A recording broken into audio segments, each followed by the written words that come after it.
What's happening, YouTubers?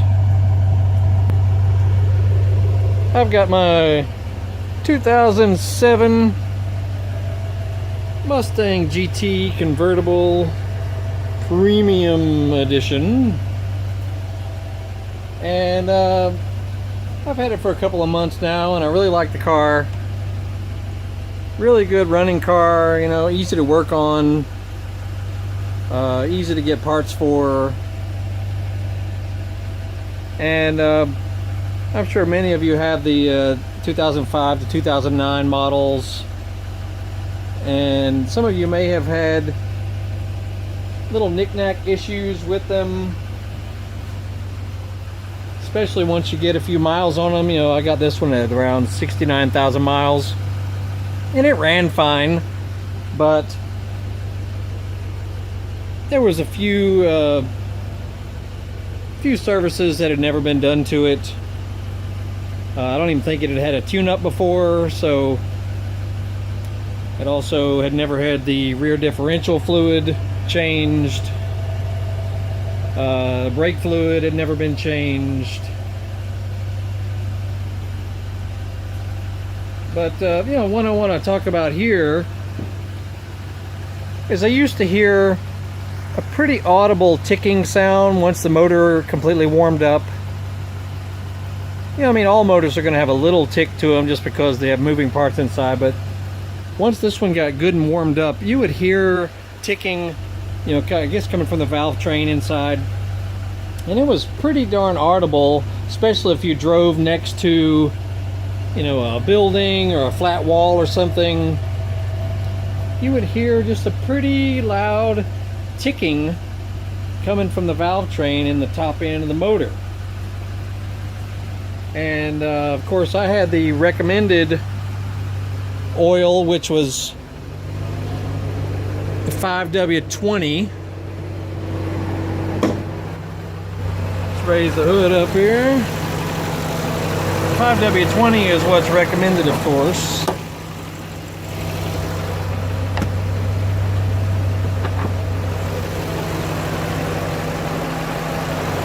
So that's what I initially had in it, was 5W20. Let me turn this off. And you know, did a good bit of research online, and some people recommended that you go up to a 5W30. So I tried that, and lo and behold, the little ticking went away. So, and this is in the summer, mind you, in Atlanta, Georgia, where it gets pretty darn warm. You know, high 80s, low 90s, sometimes warmer than that in Atlanta. So that tells me that the recommended oil is too thin for this car, you know, in a warm region of the country. So if yours is, you know, it's just a little ticky sounding, and you know, there's nothing significantly wrong with the car, it just sounds ticky once the motor oil really warms up, try going up to the 5W30. See what that does for you. It definitely helped mine out.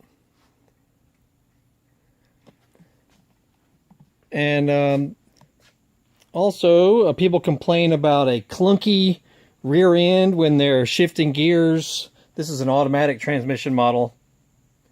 Like if you're putting it, you know, from park into reverse or to drive to whatever, and you'd hear a pretty loud clunk. Some people think it's the drive shaft that's clunky. And, you know, it might be on some models, and some people have what's called the slip joint re-greased. I did a differential fluid change, and lo and behold, that really quietened down a clunk that I used to hear.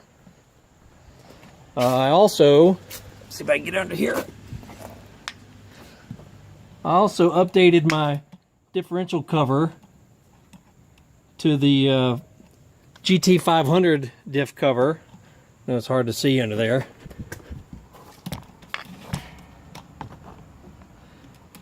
The stock one Doesn't have, you know, a drain plug. It's really cheap. The stock one is. You can barely see it, but if you can get you the upgraded GT500 differential cover, it is cast aluminum instead of that tin metal crap. It also has you know, magnetic drain plugs in it, as well as a fill plug on the back.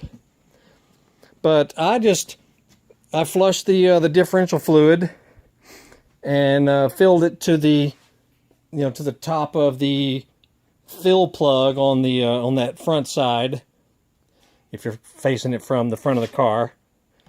And lo and behold, that clunky sound you'd hear shifting gears on the automatic transmission went to normal, basically. Which, yeah, you're going to hear a little bit of clunk, but it was pretty loud before. And doing the fluid flush on the differential really helped that out a lot. So there's another little tip I learned on this car. Another one, I know there's a lot of people who debate about crankcase vapors. You know, your PCV system. You know, I've been riding motorcycles for years. Street bikes, dirt bikes, Harleys. You know, I've been involved in, you know, in motors for a long time, just as a shade tree mechanic. And something I do not like is hot crankcase vapor going into my intake system, which would go here and here, coming from the crankcase vents there and there. Sure, this car was designed from the factory with this system, and it might be just fine. But in my personal opinion, to send hot, oily vapor from your vent here and here into your intake system, where it needs to be as cool of air as possible to get the best combustion. Everyone wants, you know, colder air for the best performance. Let alone if you're sending hot, oily vapor through your throttle body into your top end. In my opinion, that can't be good for longevity on a motor as well as performance. So I went for the simplest method, and I know a ton of people debate this online as far as, are you going to install a catch can, or are you going to use breather filters instead? I went with the very inexpensive breather filters that I'm coming off of here. And in fact, this side sends out far more of the hot vapor, that's the passenger side, of course, than the driver's side. Not sure why that is, because a lot of people say that this side should send out more hot vapor, when in my experience, and you can see it, you know, there's a pretty good bit of oily vapor coming off of the little filter there. And what I noticed when I removed my PCV hoses, there's these guys right here, and replaced it just with standard filtration, and then of course I reset my computer in the car, the PCM I reset, and there's plenty of videos on that, and I'll talk about that in a minute. This car, I think, ran better, as well as felt like it had better performance. Now, who knows if that's really true? No, I didn't have it tested on a dyno or anything. But as far as how it felt, I think it felt better. So, take that as you may. And resetting the PCM, also a very easy thing to do if your car is running a little rough, or it's idling up and down, and you have no other problems that you could find. Resetting your PCM, which is as simple as removing your negative battery cable, take it up, attach an alligator clip, you know, with a jumper wire from that cable sitting over here, and then attach that through a jumper to your positive cable. I know it sounds ridiculous, but it's totally